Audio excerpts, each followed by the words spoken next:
প্রতিটা মানুষের একটা ফ্যামিলি থাকে, থাকে খুব আপন ও কাছের মানুষগুলো।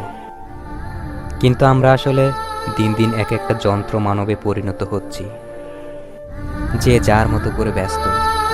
কেউ কারো জন্য এতটুকু সময় নেই। যেখানে আপনি একটা ফ্যামিলিতে বসবাস করেও আপনার আত্মচিৎকারগুলো পাশে থাকা আপনার আপনজনগুলোকে শুনতে দেন না, সেখানে মানুষ তো দিন দিন ডিপ্রেশনে ভোগা খুব স্বাভাবিক। একটা মানুষ আত্মহত্যার মতো জঘন্য কাজ এমনি এমনি করে না।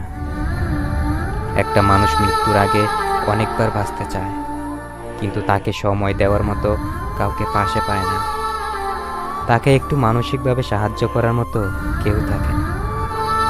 একটা মানুষ যখন খুব বেশি চুপচাপ থাকে, একা একা দিন কাটায়, অন্ধকার ঘরে নিজেকে তালাবদ্ধ করে রাখে দিনের পর দিন, তাহলে বুঝতে হবে মানুষটা ধীরে ধীরে মৃত্যুর দিকে এগিয়ে যাচ্ছে। এখানে সব থেকে বেশি অবদান থাকে তার অতি কাছের মানুষগুলোর। তাদের একটু মানসিক সাপোর্টে হয়তো একটা মানুষ স্বাভাবিক থাকতে পারে।